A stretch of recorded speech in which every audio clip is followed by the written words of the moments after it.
two-piece.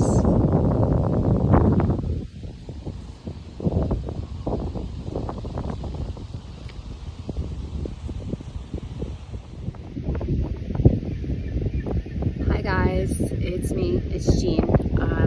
Returning back.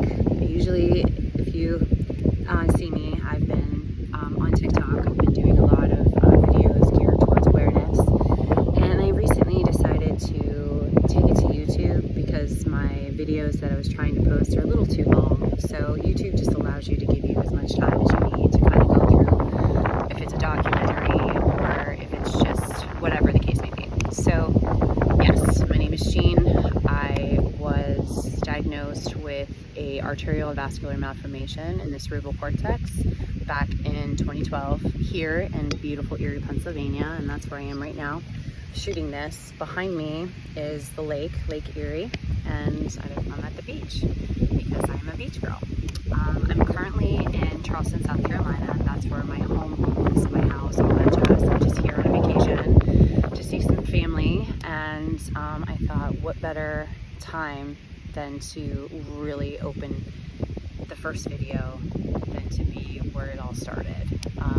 But I did have surgery in 2022 at MUSC in Charleston, South Carolina. It's truly why I went down there. But this landscape behind me is absolutely breathtakingly beautiful. The sound on this might be a little off because of the wind. I did a bunch of takes and I went back and kind of listened to see if you could hear me. So don't mind the wind behind me. I don't have earbuds anymore at the current moment. But anyways, moving forward. So what is an AVM? That's the most common question I used to be asked all the time, or the cerebral AVM. And it's basically when you are in your mama's belly. Everybody's got a mom, so it's more of a lesion, defect. There's a lot of keywords that I don't remember, but that's the basics. That's my words, not medical words. But what happens during that time is that when your brain is being developed, or actually anywhere in your body, and you can get AVMs anywhere in your body for this reason. So when your body is building itself, so to speak, you have veins and then you have vessels, which are two kind of different things. So in the middle between your vessels and your veins, you have what's called capillaries. The capillaries attach, kind of help the vessels and the veins, keep them separate. One is for your veins is the blood that pumps to your heart. Your vessels are, go the opposite direction. It's kind of like a complete circle. And I know I'm breaking this down baby terms because a lot of people, I personally didn't even understand what the hell it was. So anyways, your capillaries are not there for people who have AVMs, and that's for whatever reason. And then your vessels and your veins really intertwine, and a lot of times it kind of looks like a ball of yarn or a strawberry. I had one of those in my cerebral cortex on my right side of my brain. And it was so deep in my cerebral cortex that they couldn't even touch me. At least that's what I was told. And during that time in 2012, when I was diagnosed, it wasn't possible, I guess. It wasn't until 2014 when they started to really do the trials for the onyx embolization and the coiling embolization. So, and the hospitals where I'm currently at right now, as I sit, weren't kind of there yet. It's not a teaching hospital, it's just a hospital.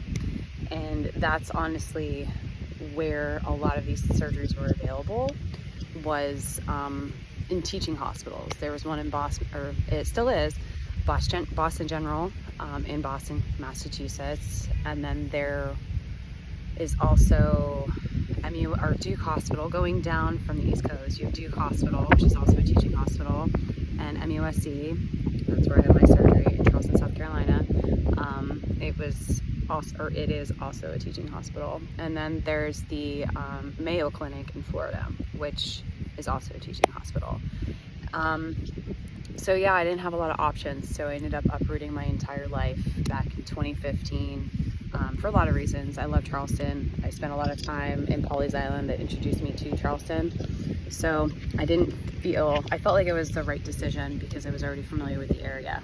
But a lot of people can't uproot their life, or they think they can't uproot their life. And that's the saddest part, that you have to consider even thinking about it. Some people, it goes in one ear and out the other. They just can't afford to uproot their life or their children. So yeah, but I want to show that I am proof that it's possible. I'm not a millionaire. I never was a millionaire. I wasn't born into money. So every ounce of money I had to make had to be on my own. I had fabulous support through my family. My brother, he was my hero. He moved down there with me, and not for this reason, but just kind of change of pace and a better job and all those things, you know. So I was very grateful in every type of way that he was able to do this with me. And it turned out, you know, for my surgery, obviously you can't work, even with the embolization. It's very less abrasive, but still there's a recovery time. So I couldn't work. So I had him to kind of help navigate and get me through it with all the things, if it was financial or emotional support, all of that stuff. So, and that was it. A lot of my people were up here or scattered and around the United States. So I kind of went through it alone. And I think in even my TikTok videos that I've gone through some things, I think I've pissed people off that are close to me, or people I haven't talked to in a while. They think that I'm kind of pointing the finger at them, saying, you weren't there for me. It's not like that. I had more than a few, like handfuls of people from my past that made it very difficult, didn't want to accept it. They didn't know what else to do, so they just moved on emotionally and mentally. And I think in many ways they wanted me to do the same, and it doesn't work that way. So, but I've done little videos here and there on TikTok about support and kind of what we hope for in terms of, you know, how to support. And it's not easy. But this video is mostly for people who have it the worst, or at least to tell people out there are people that can't walk, they can't talk, they have to relearn all these things because they have ruptures. I was beautifully blessed in many ways to not have one. I'm huge on preventative medicine, and this is one of the things, in my personal opinion. Eventually I'll get into HHT, which is it found in your DNA. They carry the gene to, you know, for people who have this. It's kind of been a debate in the medical community now for at least the last 10 years or so. It might have been longer, but I kind of heard about it a little bit back in 2013. You know, it was still being decided, I guess, if it was hereditary or if it's not hereditary. Aneurysms, those can kind of happen at any time to legitimately anybody. And AVMs are a little bit less common. Unfortunately, aneurysms are common. And that's why they went in to do what they did for me, because they found an aneurysm inside of my AVM, my tangled vessels and veins. So, and then they found a fistula, which is a vessel in your vein. There is no intertwining. It's just like a tube, and it goes from your left, this is my left side, and because your major artery is right here, and it literally wraps itself around your brain. So I was very grateful that my neurosurgeon was able to find that, because God knows what would happen. And those fistulas are not necessarily, I don't believe that you're born with them. Those can happen for any kind of reason. If you've had head trauma, a lot of blunt force trauma. I was a wild child for a long time, and believe it or not, I'm a metalhead at heart. That's just how I grew up. I love all music, but so I went to a lot of metal shows, and I've fallen 6.5 feet in the air from crowd surfing or whatever those things, you know. I've bumped my head so many times, so I was so jarring to find out that I had this, because I was a wild child, and I came to a halt, like literally a halt. I hit a wall. I have an emotional wall back in 2013 when I went to my first doctor's appointment, which was in January, so it was like fresh. I found out in December of 2012. right at the close to the end of the year, and then it trailed into or carried over into the 2013. And I'm still trying to track that doctor down. I have to, hopefully while I'm here home on a visit, be able to go to Hammett is where I went, and find that doctor, because I just want to know if there's any options for us anymore, because there were no options for me. And he was very arrogant at that time to say, I wouldn't touch you. He really looked at me and said, I would never touch you, and the person who touches you is absolutely insane, because it's so deep, blah blah blah, in your brain. And but yet he put me on every known restriction you can think of. Couldn't carry anything over 25 pounds for 2 years. I wasn't allowed. I had to stop cardio. I had to obviously stop doing the wild things that I was doing. And it kind of put me into a very dark place. And I carried that dark place for a long time, and then trying to get people to understand when they would listen, if they wanted to talk about it. On social media, it seemed like I was obsessed, but of course, something's happening to you and you want to understand, and nobody's there to explain it. But I was blessed enough to have little ideas, I guess is the best way I can say it, that I had an idea for Facebook to see if there's any information out there, and I stumbled upon this not chat group, it's a support group. It's private. Anything you say, pictures you post, it's kept within the community. And I found the most amazing human beings on this planet. They're the strongest humans.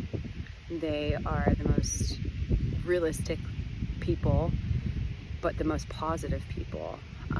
They see the horrors of life every single day. Every day they wake up, so you really have to find a community that is going to help lift you up and tell you anything is possible and everything is going to be okay, even when you don't feel that it's going to be okay. That there is a white light at the end of the tunnel, and it's not that light. It's full of life, and it's full of love, and it's full of understanding.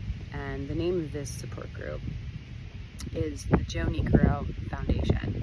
So if you happen to have a social medias and whatnot, or Facebook, if you are a person like myself, either somebody that has an aneurysm or an AVM, or you are that person, or if you're a parent, I see a lot of parents on there, and it's beautiful that they're able to work stuff out, emotionally, and get information that might help them physically. And that's what happened for me. When I stumbled upon it and I started reading people's stories, and it really encouraged me to write my own post and reach out. And when I did, I was able to find the most beautiful women, not elderly, but older women, who a few of them are nurses, and they gave me the information I needed. Because like most people, I didn't know about MUSC, I didn't know about Duke Hospital or Boston General, that they knew or they were experienced in these things, until the support group that they had told me about, the hospitals that I just mentioned before, Duke, MUSC, Boston General, and the Mayo Clinic in Florida. And I was like everybody else, what am I going to do? Like, I can't, uproot my whole life, maybe not right away. And that's the trick. It just took time. But I had the opportunity to be able to do it because I didn't have a rupture. I was able to walk, talk, and all these things that other people can't do. So, I really don't try to think of even moving forward with that, because I would get messages from them. They just reached out to me and asked me my story, and I told them, and that's what this is for. And I've decided to really go out there and tell people about it. And I've actually, in person, have had really positive feedback, more positive feedback than I did when I had it. And I don't know if it was just, everybody goes through their own things, and when you have somebody that has an ailment or something that's going on with them, some people have to pull away, and because they have too much going on in their own life, they can't process it, they can't deal with it, and that's okay. It's very okay.